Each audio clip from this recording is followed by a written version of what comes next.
Okay, this is Brother Victor Velasquez, aka Prophet Extraordinaire,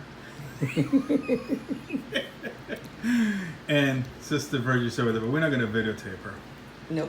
Okay, so we want you to tell us about your experience at the hospital. You can start wherever you want to start. Okay. I was at the hospital and like I said before, I can't remember the day that it happened, but I'm laying in my bed, and next thing I woke up because I'm going through my mattress, going through the floors, and I'm on the third floor, and I could see myself going through each floor. Oh, okay, so you're on the third floor, you can see yourself going through the floors. Yeah. Okay. And so I ended up going past the floor to the main ground, and all of a sudden I slid through the ground, and I'm going to a passageway, but I'm trying to hang on, and no matter how much I Oh, tried, did you feel like there was walls to hang on to, or you were just looking for I something? was just looking for something, trying to hang on, and I'm thinking, what's going on? Where am I going? And as I continue going, I'm trying to hang on, and all of a sudden I got to a certain place where every time I said, "Where am I? Where am I going?" It's like an echo would sound, but it wasn't me. It was other people also that were there experiencing the same thing.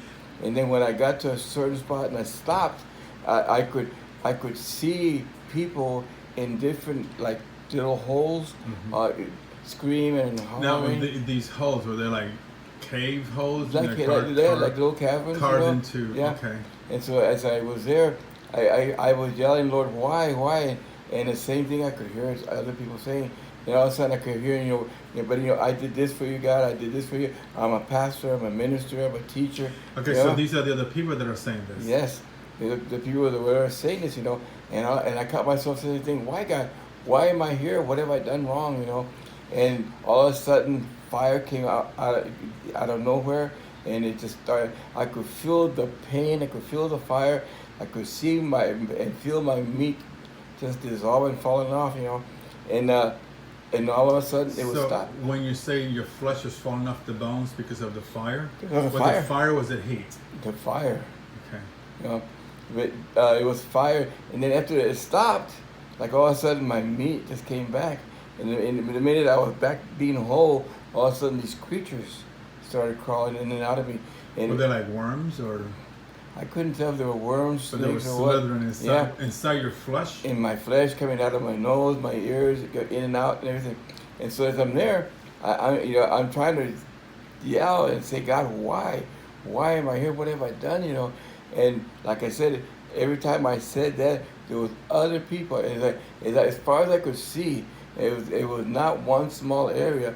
There was a gigantic area where all I could see was flames going on and off, people screaming and yelling, And as I'm there, uh, all I could think of was, Lord, I want out. I want out. I don't belong here. And while I'm there, I finally didn't feel peace, but I felt like, it was just temporal, you know. But I still didn't like what I was feeling. Even though it was temporal, I didn't like the fire, didn't like the pressure, didn't like those things crawling in and out of me. So let me ask you this. So it was not a dream. No, it's not It a was. dream. I mean, it was. So how real? How would you explain the reality of it? I could smell the flesh burning. Also, you have I had the senses, sense of yes. you to smell Yeah, and I taste. could smell the flesh burning. Because I've been in the burn center where I got burned, Yeah. so I knew what burned meat felt like. And when I'm down there, I could smell the rotting, burning meat. As flames would come on, then they go off, then all of a sudden, like meat would come back to the bones. And while I was there and everybody else that was there, we're all screaming and hollering, and we're trying to find out why we're there, and we're all giving excuses, about how good I was. I went to Sunday school, I ministered, I taught, all this, but there was never no answer. We never got an answer why. It just the creatures kept coming and coming, and it seemed like when it was over, then the flame would come on us. Like they would back away, then the flame would come on us, and then our meat would start falling It off. was a constant loop. Constant torment. Yeah. It didn't let up. Just when we thought we were getting breath, it just started all over again. And it was from the time that I was there And I don't know how long I was there, a minute, an hour, whatever, because there was There was no time. no then. time. Yeah. But it felt like forever, you know. I could look around and I could see, as far as I could see, people in the same place that I was, just stuck there. So were these people? Would you say that these people were Christian people that were there? So-called Christians, because Right. they were all saying one was a pastor, one was an evangelist, one was a teacher. So there were people that went to church. Yeah, and then I'm a good person, never lied, never cheated, you know. And so it was just either ordinary people and Christian people were there, you know. And then all of a sudden, I just felt myself coming back, you know. And as I'm coming back, I could see below me where hell is at, and I'm going up and up, and all of a sudden it just like just popped out of the bed, and I'm back on the mattress. And as I open my eyes, the nurses are there, and they're looking at me like, you know, do you have PTSD? I go, why? He goes, because you've been hallucinating, you've been screaming and yelling, you know. And I go, Did they tell you how long you were screaming? no, they didn't. You know, they didn't say how long it was, but I mean, there was not just one nurse. There was a bunch of nurses around my bed and at the door, you know. And I just laid there, you know, thanking God that I was back, you know. And then again, I don't know whether it was the same day, a day later, because I was in the hospital for 2 months, and here I go again, going through my mattress and through the floor, and I can see the levels that I'm going through, you know. And then all of a sudden, I didn't go to the same spot. I went to an area that was even deeper in hell and darker, where I couldn't even see anybody, but I could hear them.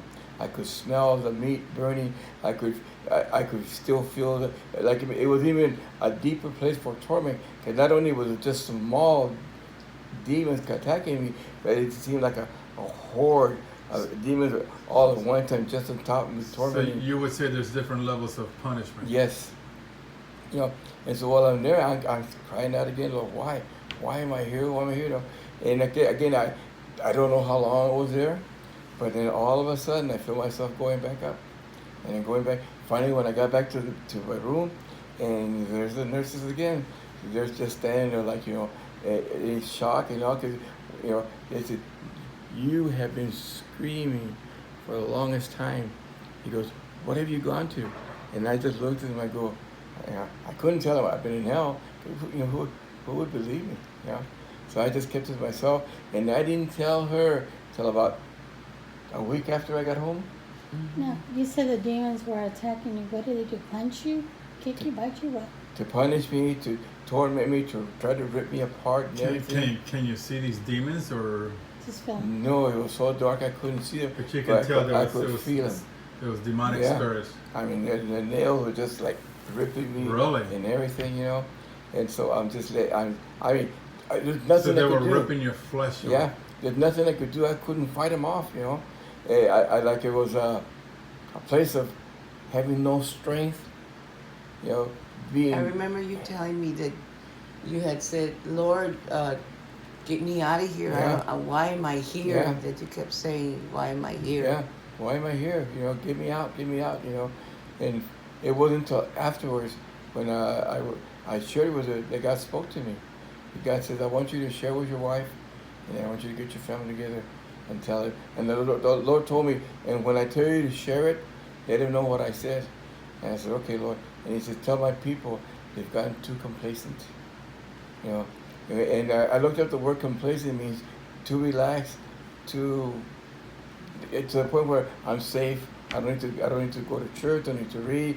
Don't need to do anything. I'm fine. You know, and God says, tell my people.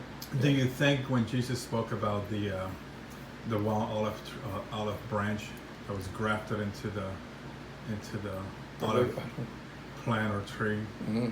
that I think it was the Lord or Paul talking about that just as they were grafted in, they can also be cut off. Mm-hmm. They can Do be you cut off.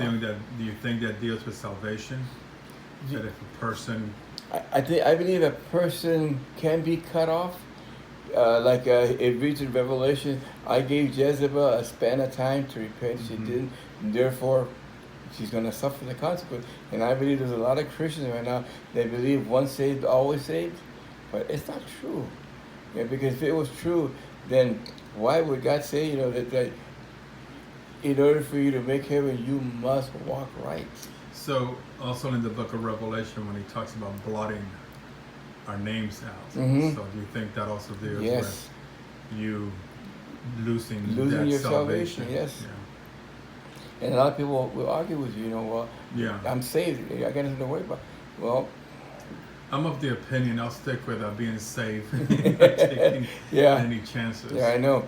But I've shared it with my church. I shared it with my kids. My kids were crying when I told them, And I said, you know what, mijo? My kids, I said, look, I don't want to be in heaven and one day look down and see any of you down there being tormented. Because I want you to understand right now, hell is real. Hell is real. And I don't want to look down and me not be able to do anything because you chose that. And I don't want to hear you screaming and hollering and seeing those demons and the hellfire all over you. I said, so it's time to get right. Walk right before God. And I shared there with the church, and the church was just quiet. They didn't say nothing. And I said, you know what? I said, all I can tell you, this is my experience. So in your experience, you would say that there is a hell, and it's very, very real. There And is. would you say that hell is more real than right now that you're in front? Yes. Oh, yes. It Yes. says Reality. the reality, yeah.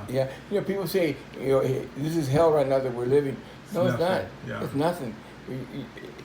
When you go to hell, your hunger can be satisfied, your thirst can be satisfied, your peace cannot be satisfied.